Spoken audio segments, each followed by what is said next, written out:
There are truths that comfort us, and there are truths that confront us. Most people avoid the second kind. They want answers that soothe.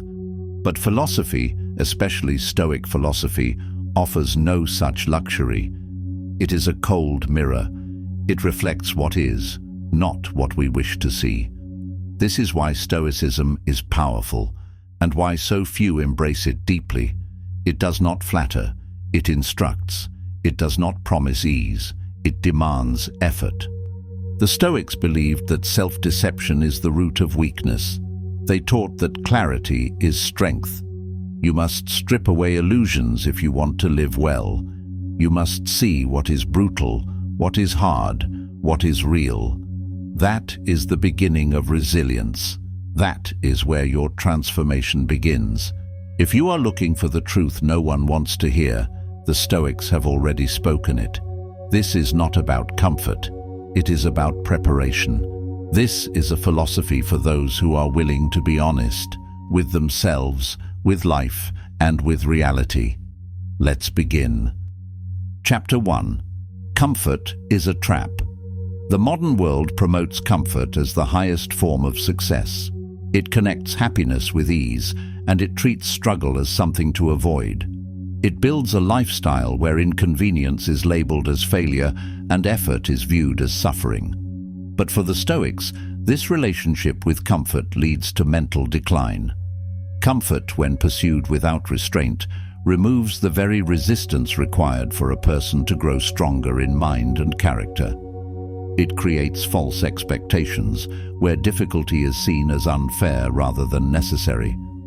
The Stoics did not define comfort as inherently bad. They warned about what happens when it becomes your guiding principle.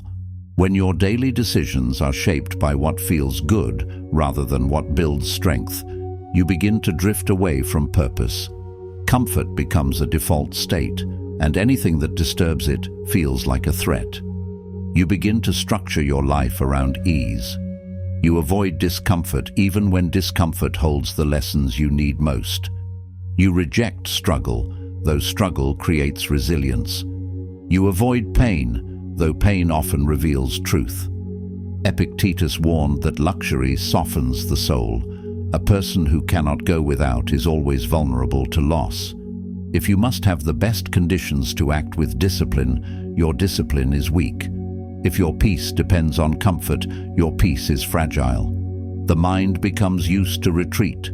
Courage fades. Judgment weakens. Choices shift towards safety rather than integrity.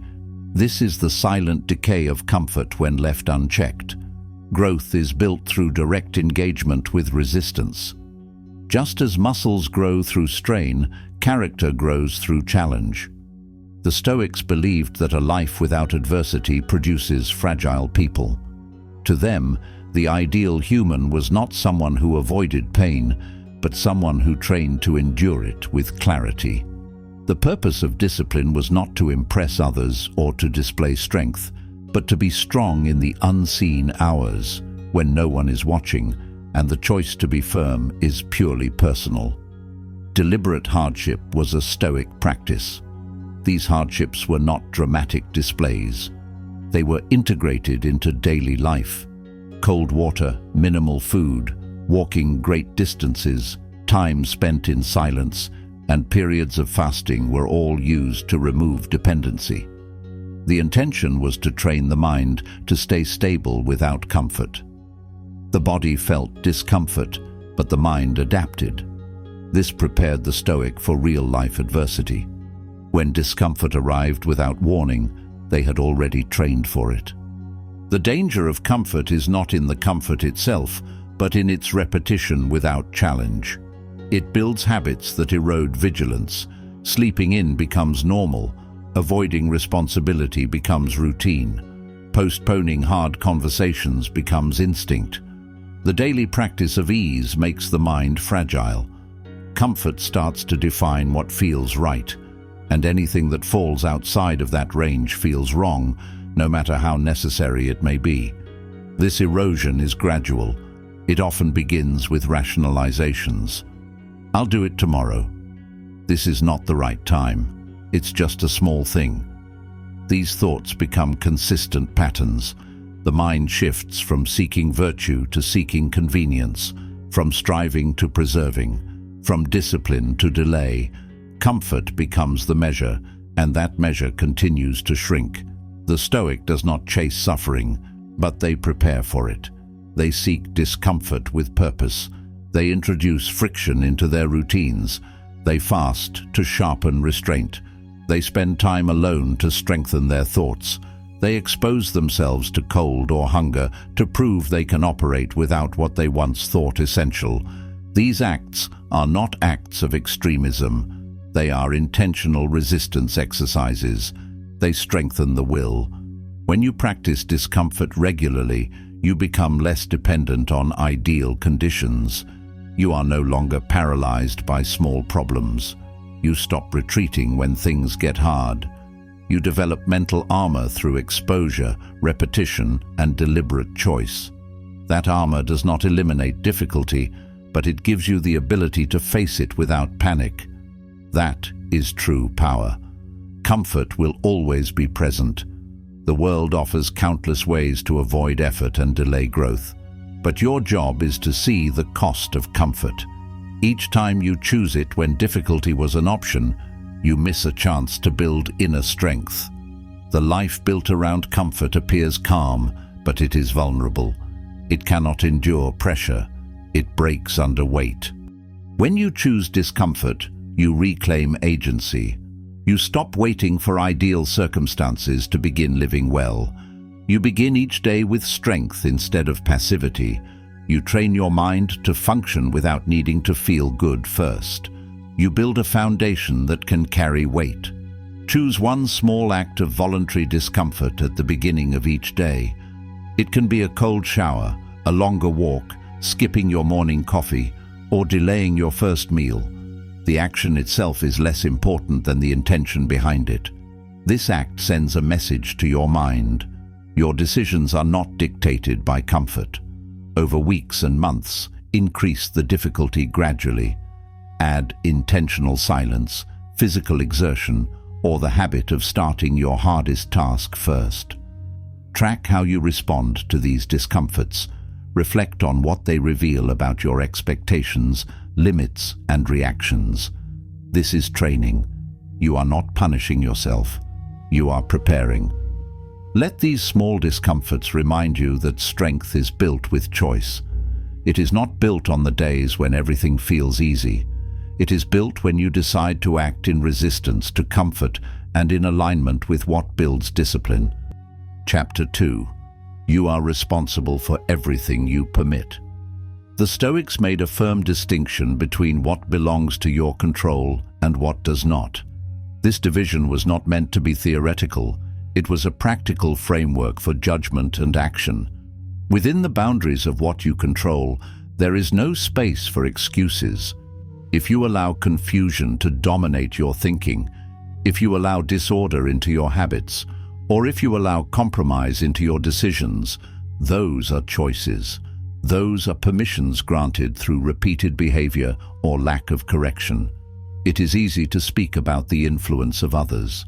People often point to difficult environments, stressful relationships, or unjust systems as the reasons for their struggles.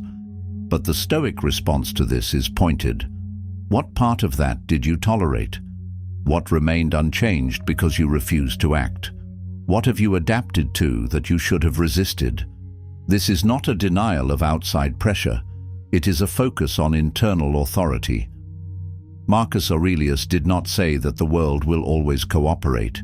He said, "You have power over your mind." This power includes your choices, judgments, priorities, and standards. That is where your work lies. When something weakens your character, the question is not who caused it. The question is whether you allowed it. A person who continues harmful routines is accepting them. A person who stays in an unhealthy environment is contributing to its influence. A person who hides the truth to avoid tension is damaging their own integrity. In each case, no matter the initial cause, the ongoing condition is sustained by choice. Change requires refusal.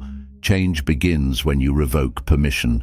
The Stoic approach is not to assign blame, it is to identify leverage, what can be done, what must be adjusted, what values have been ignored, what lines have gone uncrossed for the sake of comfort.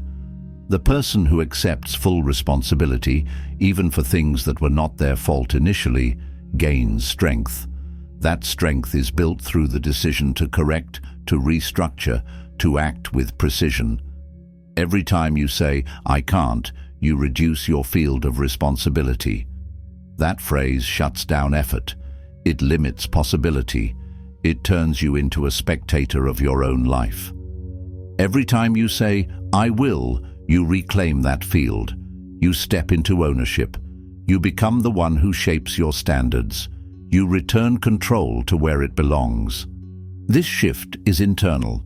It begins with reflection. You ask yourself what you are tolerating. You name the patterns you repeat. You examine the habits that steal your clarity. You see where you have allowed weakness to grow unchecked. And once seen, you begin to change the terms. This does not happen in a single action. It happens by taking ownership in small moments, saying no to distractions that once ruled your time, saying yes to difficult conversations you have avoided, refusing to continue a behavior that has eroded your discipline. These are not gestures, they are signals. Each one marks a return to self-command. When you draw a line, you must enforce it with action. A boundary is only as strong as the discipline that protects it. If it is spoken but ignored, it becomes a decoration, something you say but do not live. The Stoics taught that clarity requires commitment. When your principles are violated and you remain silent, you invite repetition. Inaction signals agreement. Repeated tolerance becomes the new standard. What you do not correct, you continue. The Stoic practice of drawing boundaries is not symbolic. It is a declaration of what you accept and what you reject. Boundaries shape the space in which virtue can grow. Without enforcement, they collapse under pressure. The more often you compromise them, the weaker they become. Eventually, they disappear. You stop trusting your own word. Your values become blurred. Your mind begins to doubt what it once believed was essential. When your actions match your principles, you gain internal coherence. This coherence becomes peace. Peace is not a passive state. It is the result of living in agreement with your values. It is the outcome of consistent alignment. When your habits, decisions, and speech reflect what you say you believe, your mind settles. There is no internal contradiction pulling you apart. You walk forward without fragmentation. This peace is steady. It is not shaken by outside noise because it is built on internal order. When your actions betray your standards, you create internal division. You tell yourself one thing and do another. This conflict builds tension. You may not feel it immediately, but it shows in your choices. You hesitate more. You feel reactive. You experience restlessness. That restlessness is the friction between who you are and who you claim to be. It is the cost of self-betrayal. When you tolerate behavior that breaks your integrity, you sacrifice stability. Restoring peace begins with the return to responsibility. You do not need to change everything at once. You need to start with the parts you control, the thoughts you allow, the responses you repeat, the habits you protect, the boundaries you reinforce. Peace is rebuilt through consistency. You regain it by enforcing the standards that reflect your purpose. At the end of each day, withdraw from distractions. Sit in silence. Open a journal and recount the decisions you made. Do not explain or defend them. Simply write them down. Identify which actions weakened your structure. Look for patterns that undermine clarity. List the habits that allowed confusion to grow. This process sharpens awareness. It prevents rationalization. It gives you facts to work with. Once identified, choose one item from that list. Make a specific commitment to adjust it. Keep the commitment small and targeted. Large goals often overwhelm discipline. Precision strengthens consistency. Focus on one adjustment at a time. If you noticed vague or evasive language, set a goal to speak directly in your next conversation. If you avoided a task because of discomfort, place it first on your schedule the next day. These choices sharpen clarity. You train the mind to follow through on direction without delay. Small changes applied with consistency lead to long-term alignment. Every commitment you keep becomes a signal to your mind. It reinforces the idea that you act according to your values. Each completed action builds a pattern. That pattern shapes your identity. When your identity is built on reliable action, your confidence increases. You stop doubting your intent. You begin to expect strength from yourself. You no longer wait to feel ready. You act because the next step is clear. Apply this same intentional focus to your physical environment. Your surroundings influence your attention. Clutter and distraction weaken your ability to concentrate. Examine your room, desk, devices, and routines. Remove anything that causes repeated breaks in focus. Simplify your space. Organize it around function, not decoration. Give each area a clear purpose. If your workspace is filled with noise, notifications, or unnecessary access to entertainment, it trains the mind to avoid focus. Create physical barriers to distraction. Place your phone in another room during focused work. Use a separate space for reflection or writing. Adjust lighting and layout to reflect attention, calm, and simplicity. The more your environment supports your direction, the less energy you need to resist distraction. This is not about making things perfect. It is about shaping your space to serve your structure. Use the same approach to time. Your day reflects your values only when your schedule is intentional. If your time is filled without purpose, it becomes a tool of distraction. Review how your hours are used. Identify what activities support your standards and which ones dilute them. Block specific time for what matters: focused work, movement, silence, reflection, rest. Include short sessions of review and redirection during the day. Avoid long blocks of unstructured time. They often collapse into passivity. Instead, divide the day into focused segments. A small block of effort, repeated consistently, creates far more stability than long hours with no direction. Anchor your time to key values. If you want to build clarity, dedicate time to stillness and reading. If you want to build resilience, schedule regular exposure to physical challenge or disciplined work. Structure is training. Pay close attention to how you speak.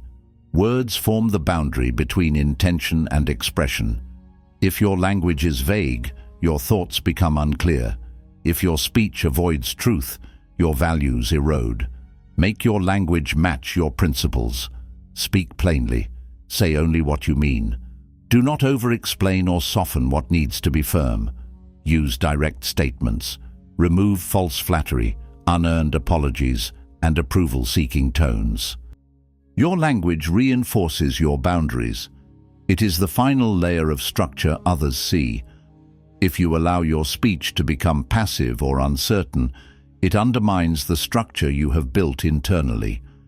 If your speech carries purpose and accuracy, it confirms the identity you are shaping. This does not mean you must speak often. It means that when you speak, your words align with your beliefs. Responsibility becomes your structure. This structure is not decorative. It holds your choices in place. Build it with care. Begin with clarity. Define what you believe. Add action. Apply those beliefs daily. Strengthen with repetition. Make your effort consistent. Review daily. Observe what holds and what slips. Adjust when necessary. Refine the process. Tighten what weakens. Progress does not require perfection. It requires intention and follow-through. When each part of your life is examined, structured, and aligned to your core values, you begin to build peace. This peace is earned. It is the result of self-command. You do not wait for the world to improve. You improve the one thing always within reach, yourself. This is how peace is restored. This is how self-trust is built. This is how direction becomes identity. Chapter 3. Emotion is not truth. Emotions feel immediate. They press against your attention and demand a reaction. But the Stoics warned that emotion must not be mistaken for truth. An emotional state is a reaction, not a verdict. It reflects a temporary impression, not a permanent fact. Emotions rise in response to perception. They are signals, not instructions. They are to be examined with care, not followed without thought. Seneca observed that we suffer more in imagination than in reality. This insight reveals how emotion often distorts perception.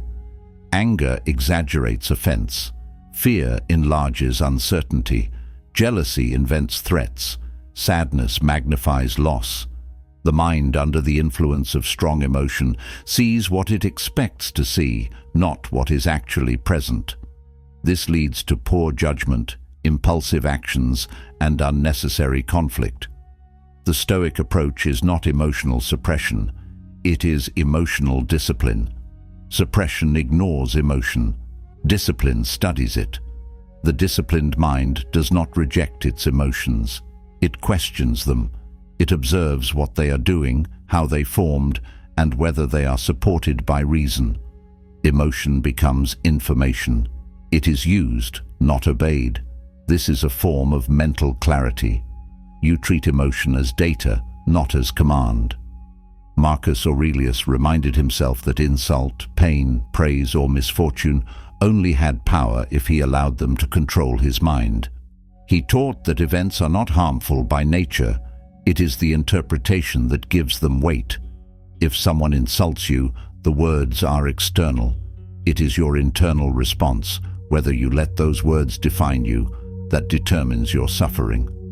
The Stoic trains to pause before response. This pause is not weakness, it is awareness. The mind learns to observe itself before it acts. When anger rises, the Stoic does not swing with it. They stop. They analyze. They ask, is this feeling based on fact? What assumption created this reaction? What do I lose if I act on this emotion without reflection? This brief moment of questioning creates space between impulse and decision. The body may feel urgency, but the mind controls direction. This is a key part of Stoic practice. When emotion is allowed to dictate behavior, reasoning is lost. You react automatically. You become controlled by outside triggers. When you preserve that space to reflect, you keep your ability to choose. You remain responsible for your next step. Training the pause is essential. This means creating the habit of observing emotion in the moment. Ask what the emotion wants you to do. Then question the accuracy of the emotion's interpretation. Is the fear realistic? Is the anger necessary? Is the sadness tied to something true, or is it a reaction to unmet expectation? These questions separate the imagined from the actual. Emotional discipline requires effort. You must practice in daily life. Frustration in traffic, irritation in conversation, anxiety before speaking. These are opportunities. Each one gives you the chance to practice restraint, to observe your emotional state, and to choose your response carefully. These moments build emotional strength. They teach you that you are not ruled by reaction. This practice applies to all emotions, including those considered positive. Excessive excitement can lead to poor decisions. Blind optimism ignores danger. Even happiness must be examined. Is it based on external events that can change, or is it based on stable principles that support a steady mind? The Stoic seeks balance. Emotional states are acknowledged but not allowed to override reason. Writing is a valuable tool in emotional training. At the end of the day, reflect on your strongest emotional moments. Write down what triggered the emotion, how you responded, and what thoughts were present. Then analyze those thoughts. Were they supported by fact? Did the response serve your principles? This review sharpens awareness. It helps you identify patterns and correct distorted thinking. Track one strong emotion each day. When you feel it arise, pause. Do not speak, do not act, just note the feeling. Afterward, write down the exact situation that triggered it. Then ask these questions. What was the immediate thought I had? Was it accurate? What evidence supports it? What is the most reasonable response I could have made? This process creates emotional distance. It turns reaction into reflection. Repeat this process daily. Over weeks, you will notice greater control. The time between feeling and action will grow. Your awareness will sharpen. Your behavior will become less reactive and more deliberate. This is emotional discipline.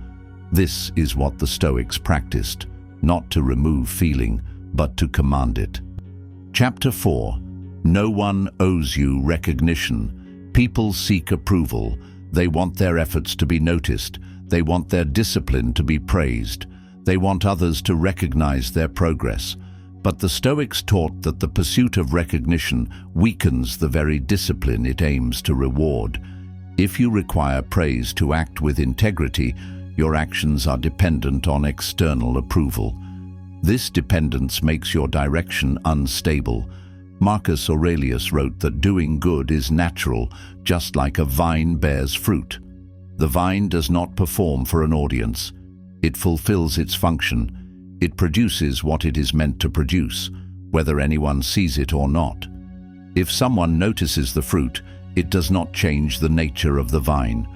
This image was not meant to be poetic. It was a principle. The Stoic fulfills their duty because it aligns with reason. Whether that duty is admired or ignored is irrelevant to the act itself. Recognition can distort motive. When your effort is tied to attention, your focus shifts. You begin to tailor your behavior to be seen rather than to be right. You adjust your principles to fit what others reward. This moves you away from character and toward performance.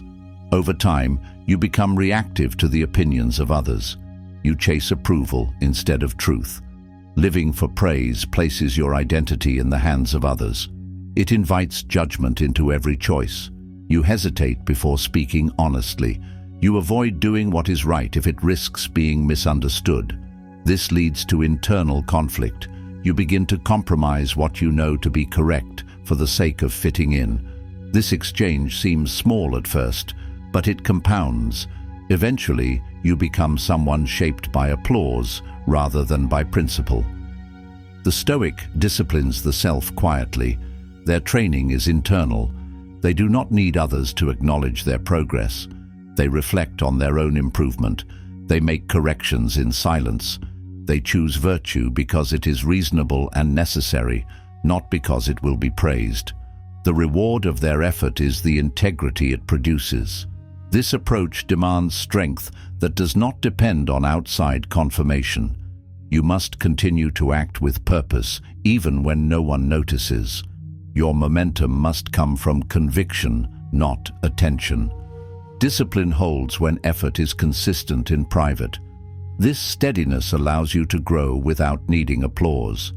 When no one encourages you, and you still choose the right action, you strengthen your internal standards. You learn to act from principle rather than approval.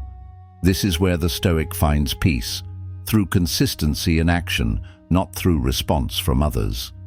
When recognition is removed from your thinking, distraction lessens. You stop adjusting your behavior to fit trends or popularity. You stop chasing attention and begin to observe your own conduct more closely. The pressure to impress fades. This allows for clearer focus on your priorities. When your behavior is guided by values rather than audience reaction, your actions gain consistency.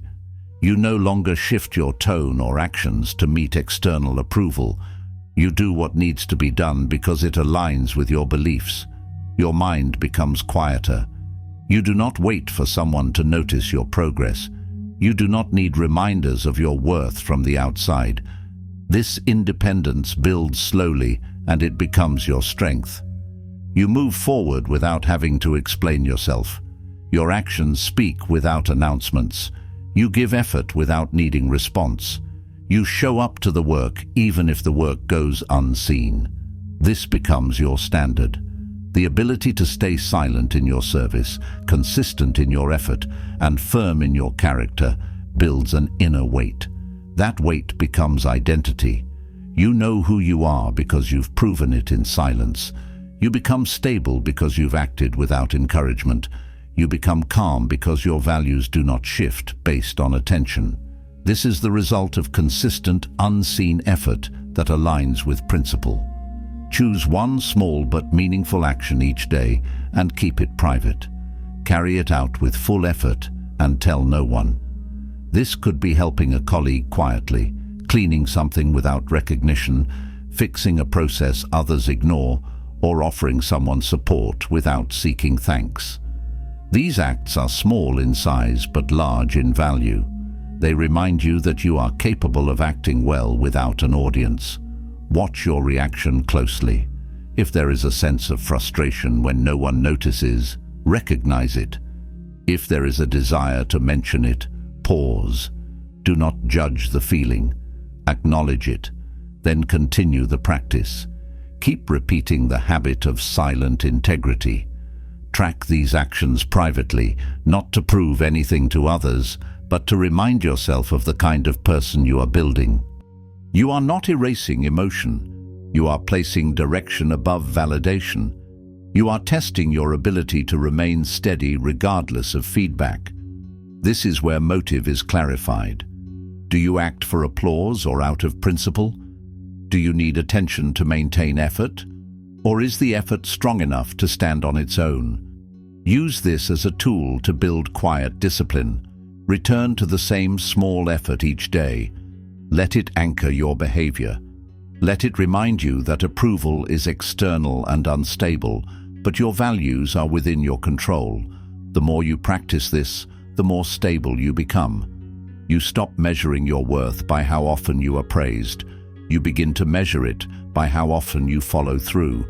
This discipline strengthens your direction. It teaches you to walk forward without noise. Your judgment becomes sharper. Your character becomes steadier. The absence of applause no longer weakens your work. This is how a Stoic sharpens purpose. Quietly, consistently, privately. Chapter 5. You are training something right now. Every repeated action teaches the mind something. Each small habit sends a message. The actions you perform without thought eventually become the structure you rely on. This structure shapes your reactions, your posture, your speech, your attention, and your ability to stay grounded. The Stoics understood that nothing in daily life is neutral. You are always reinforcing something through repetition. You are always preparing yourself for difficulty or for collapse, based on the habits you practice. Delaying tasks teaches hesitation, avoiding discomfort conditions, fragility. Complaining reinforces a habit of powerlessness. These are not just behaviors, they are training routines. The person who postpones effort does not suddenly gain energy when urgency arrives. The person who avoids conflict does not suddenly gain courage in a crisis. You live the way you train. You respond based on what you have practiced most consistently. If you speak without thinking, you train the mind to speak impulsively. If you avoid silence, you train discomfort with introspection. If you wait for motivation to act, you train dependence. Character is not formed by intention alone. It is formed through the repetition of effort in ordinary moments. This is what creates the foundation of your response in times of pressure. The Stoics approach this with deliberate seriousness. They use daily repetition to shape the mind, just as an athlete shapes the body. They read, reflected, walked, observed, wrote, practiced restraint, fasted, and engaged in solitude. These were not random activities. They were structured efforts to train judgment, clarity, and discipline. Each act of repetition was a signal to the mind. This is who I am becoming. Excellence is not reserved for rare occasions. It is practiced in small decisions. People often believe they can live casually, then suddenly rise to greatness when tested. The Stoics rejected this belief. They taught that your performance in critical moments will match your training. If you live distracted, you will think poorly under stress. If you live without boundaries, you will fold when faced with difficult choices. Habits set the limits of what you can trust yourself to do. Every moment of your life becomes part of your training. When you scroll without focus, you train the mind to drift. When you speak without control, you train impulsiveness. When you postpone effort without cause, you strengthen procrastination. These patterns do not stay isolated. They become your baseline. That baseline determines how you respond in difficulty. It shapes your readiness, your focus, your endurance, and your ability to hold steady when pressure arrives. The Stoics viewed every small decision as a rehearsal for something larger. You are always becoming something. What you repeat becomes automatic. The more often you avoid discomfort, the more automatic avoidance becomes. The more often you choose discipline, the more automatic self-control becomes. Each time you act, you reinforce a pattern. That pattern becomes identity.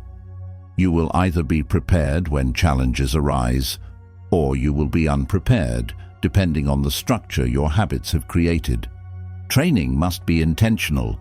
If your effort is inconsistent, your development will be unstable. The Stoics used routines to ensure structure.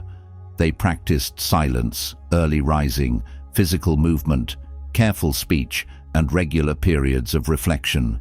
They returned to these habits every day to keep their thoughts and behaviors aligned with reason. This repetition made their discipline dependable. They could trust themselves to act well, even under pressure.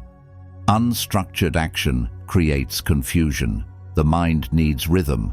Without it, you rely on feeling instead of commitment. A Stoic life is built on systems that protect clarity. You need to create consistent habits that reflect your goals. If you want to train calm, begin each day with stillness or meditation. If you want to train courage, place yourself in small challenges that test your steadiness. These habits create familiarity with discomfort. That familiarity makes resilience more likely when it is needed. Your day should reflect the traits you value. Begin with 1. Write it clearly. Identify where your current behavior conflicts with it. Replace that behavior with something specific. Repeat it daily. If you want to develop patience, commit to listening fully before you respond in conversation. If you want to sharpen focus, commit to completing tasks without switching context. These choices are small, but they shape the way you operate when stress increases. During the day, maintain awareness. Each act is either strengthening or weakening your training. If you catch yourself falling back into distraction, pause and correct. If you succeed in maintaining your behavior, take note. Do not wait until the day ends to assess yourself. Use the day to monitor your discipline. The goal is not perfection. The goal is self-direction. End your day with a review. Open a journal. Write what you trained today, either intentionally or by default. If you repeated old patterns, identify them. If you upheld your chosen trait, describe how it showed up. This feedback loop keeps your training clear. You begin to see yourself as someone who is always preparing, always refining, always building. You cannot predict the moment when life will demand your full strength. Pressure does not schedule itself. Tests arrive when you least expect them. A confrontation may emerge in the middle of an ordinary task. A sudden loss may break routine. A hard decision may appear without warning. In those moments, your preparation is revealed. You do not rise to the occasion. You default to your most practiced pattern. Every repetition you make in private shapes your response in public. If you train the habit of avoidance, your first instinct will be retreat. If you practice hesitation, your response will be delay. If you reinforce distraction, you will lack clarity. If you strengthen discipline, you will act with steadiness. If you practice stillness, your mind will stay calm. This is not philosophical theory. It is a result of behavioral consistency. The Stoics treated each day as a training ground. They viewed hardship, annoyance, fatigue, and criticism as opportunities to rehearse strength. They did not seek dramatic events. They focused on the small, constant challenges that test your ability to live by your principles. They believed that habits prepared the mind for adversity without needing crisis to teach it. Each repetition is a brick in your structure. If those bricks are weak, the structure collapses under stress. If they are placed with care, the structure holds. This is how you become trustworthy to yourself. Your identity becomes reliable, your choices become steady, your mind becomes ready. There is no spotlight in this work. No recognition follows these repetitions. The process is quiet. It is often unobserved. It may be invisible to everyone else, but its effects are real. They emerge when difficulty appears. You will either respond with stability or react with collapse. That outcome is decided by how seriously you have trained. Make every repetition count. Review your day. Sharpen your attention. Identify the pattern you are reinforcing. Make corrections when you slip. Hold the standard even when no one is watching. These small, private victories are the foundation of strong character. They prepare you to stand firm when it matters most. Chapter 6. The Discipline of Thought. The mind is the starting point of every action. The Stoics understood that the quality of a person's thoughts determines the quality of their life. Thought is not just something that happens. It is a skill that must be trained. Most people allow thoughts to flow unchecked. They confuse activity in the mind with clarity. But constant thinking is not the same as disciplined thinking. The purpose of thought is to serve virtue, not to wander. The Stoic trains the mind to think clearly, to think usefully, and to think within the framework of what matters.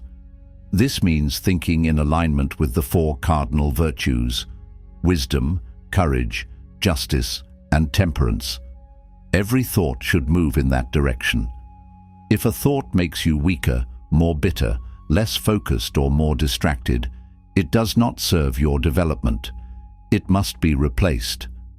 Clarity in thought begins with awareness. You must observe what your mind is doing. When you catch yourself daydreaming about the past, fearing the future, or indulging in imagined scenarios, you must return to the present and ask, what is the purpose of this thought? Is it solving something? Is it helping me see better? Or is it pulling me away from what needs attention? The Stoics believed that what you feed your mind becomes your inner environment. If you allow useless information, gossip, noise, or outrage to fill your mental space, your thinking will reflect those distractions. If you study principles, truth, restraint, and reason, your thoughts will begin to sharpen. They will move with structure. They will guide your actions instead of confusing them. The discipline of thought is not about always being correct. It is about being honest with yourself. Self-deception begins when you let a false belief settle into your mind unchallenged. That belief can shape your emotions and decisions for years. The Stoics trained to interrupt this. They questioned their thoughts daily. They reviewed assumptions. They removed what no longer served clarity. You cannot live well if your thoughts are cluttered. You will hesitate. You will misjudge. You will imagine enemies where there are none. You will exaggerate failures and ignore strengths. Mental fog leads to wasted energy. Discipline in thought clears that fog. It removes confusion before it becomes action. It brings you back to simplicity, where you can see what needs to be done. Each morning, before speaking or checking a screen, Sit in silence for 5 minutes. Write down 3 thoughts currently active in your mind. Identify whether each thought is useful, neutral, or harmful. Replace harmful ones with clear alternatives. For example, if the thought is, "I always fail at this," replace it with, "I am still learning how to do this better." Build this into your daily structure. Discipline in thought is trained the same way as strength in the body, through consistent and focused repetition. Chapter 7. What you avoid controls you. Avoidance builds weakness. The things you hesitate to face begin to shape your behavior. The more you avoid discomfort, the more powerful discomfort becomes. The Stoics taught that what you avoid today becomes your master tomorrow. This principle applies to emotion, responsibility, pain, and truth. Anything you refuse to confront gains control over your decisions. If you avoid hard conversations, they begin to shape your relationships. If you avoid solitude, you never hear your real thoughts. If you avoid physical difficulty, you live with constant limitation. The act of avoidance appears to offer relief, but it builds dependence. You start organizing your life around what you fear. The Stoics believed in facing what is uncomfortable. This is not a show of toughness. It is a practice of freedom. When you walk toward what you usually resist, you teach your mind that fear does not lead. You strengthen courage by entering discomfort. You grow capability by taking direct action. You become reliable under pressure because you no longer require safety to function. Avoidance makes a person fragile. It limits growth. It distorts perception. You begin to imagine difficulty as greater than it is. You prepare for the worst mentally while doing nothing to train physically or emotionally. This creates imbalance. You carry imagined burdens while staying unprepared for real ones. The only correction is exposure. You must confront what you resist. The Stoic treats discomfort as training. Difficult tasks are not postponed. Uncomfortable decisions are not delayed. If a conversation needs to happen, it is scheduled. If a truth needs to be accepted, it is written down. Avoidance is replaced with movement. Delay is replaced with decision. The action does not need to be large, it needs to be direct. Even a single step toward what you fear begins to weaken its grip. At the start of each week, write down one thing you've been avoiding. This could be a task, a conversation, a decision, or a realization. Identify the specific reason for the avoidance, then break the action down into one small step you can take today. Schedule it. Complete it. The goal is not to solve everything at once, but to stop reinforcing avoidance. You weaken fear by refusing to feed it. Chapter 8. Self-pity is a form of surrender. The Stoics treated self-pity as a form of decay. It damages internal strength and undermines the will to act. It locks the mind into a fixed identity built around loss. It replaces clarity with narrative. When you remain in that state, you start to believe that improvement is no longer an option. You begin to expect limitation. You interpret every challenge as further proof that you are being mistreated or that life is unfair. This mindset weakens discipline. It drains energy. It keeps you attached to the story of how things should have been instead of moving toward what can still be done. The longer you stay in self-pity, the harder it becomes to recover clear thinking. The mind begins to repeat the same explanation for why you remain stuck. That repetition builds belief. The belief builds hesitation.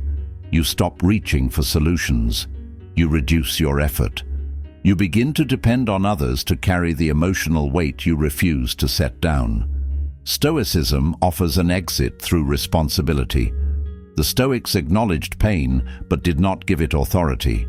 They knew life could strike without warning. They accepted that some things would be unfair, difficult, or tragic, but their focus remained on the response.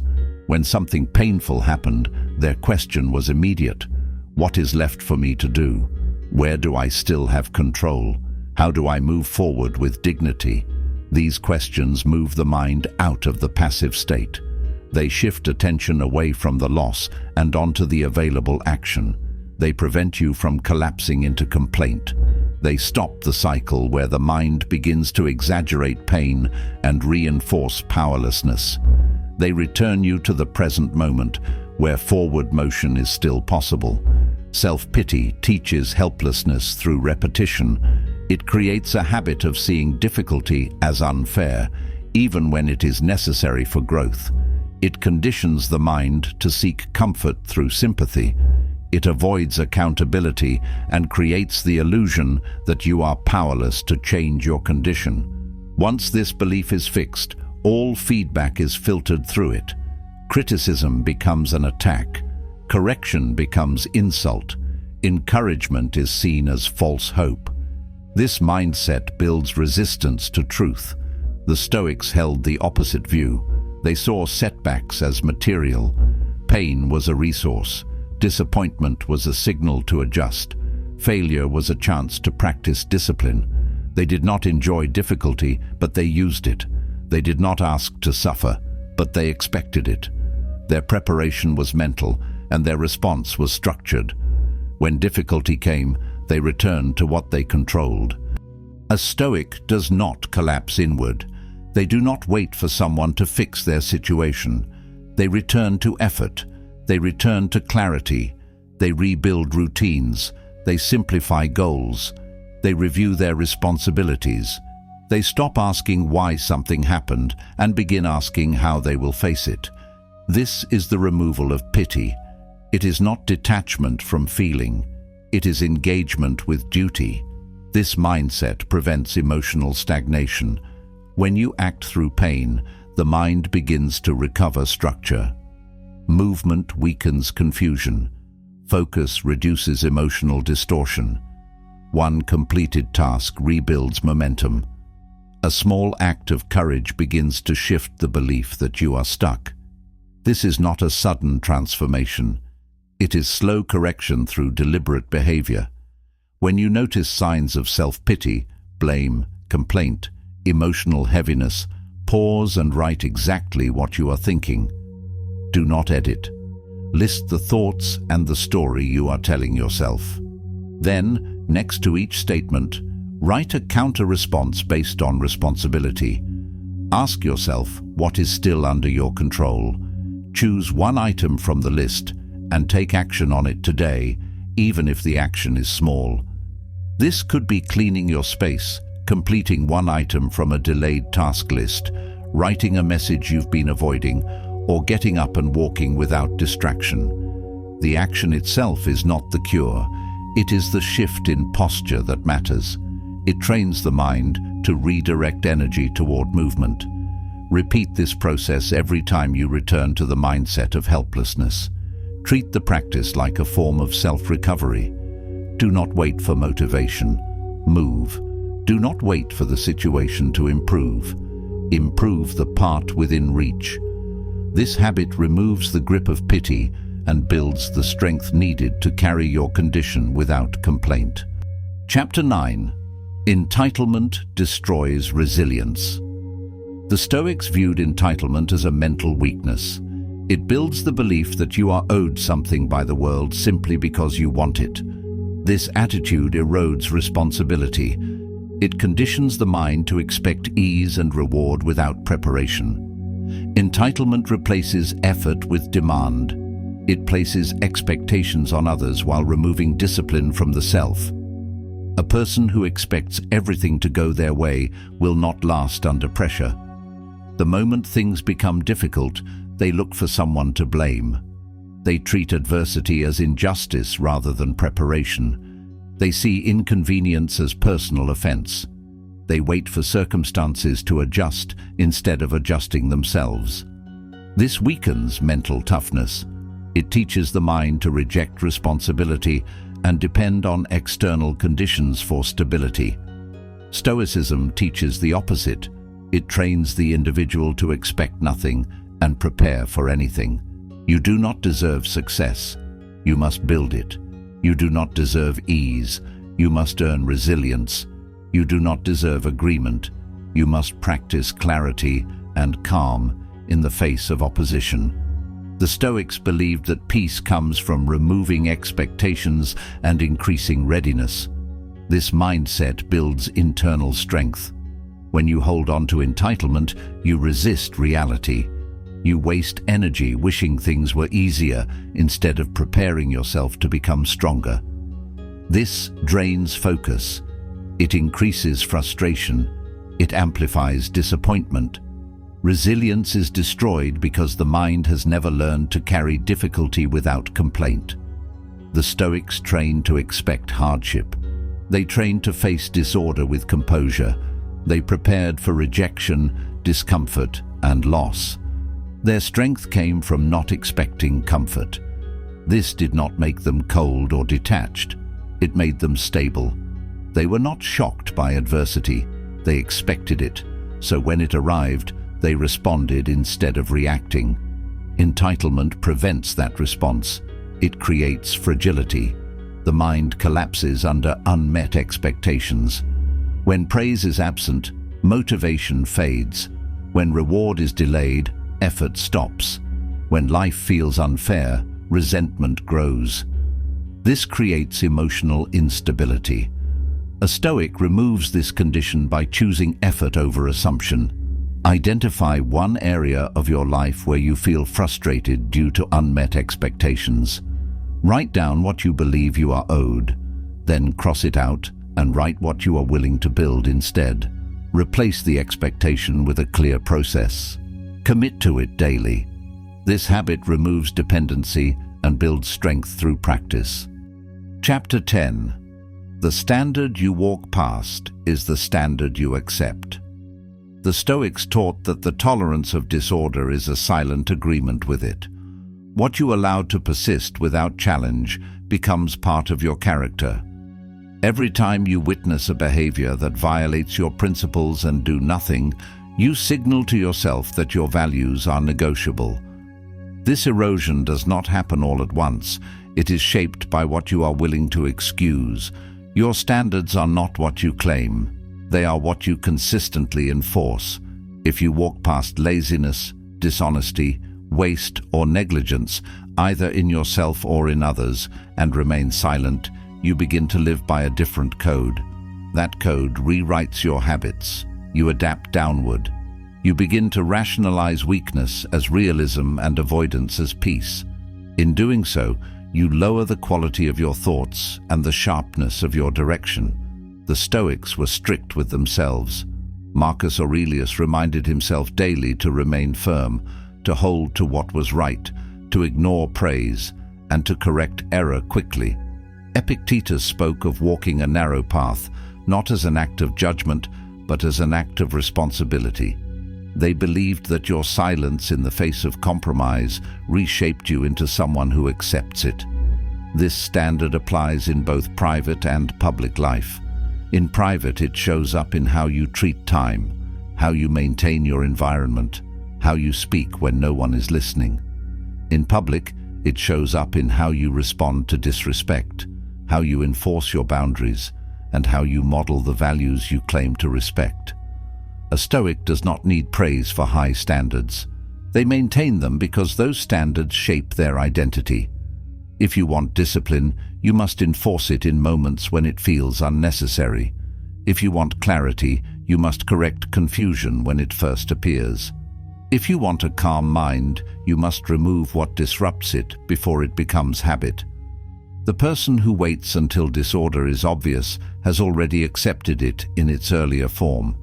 The standard you walk past is the limit of your integrity. It reveals what you truly permit.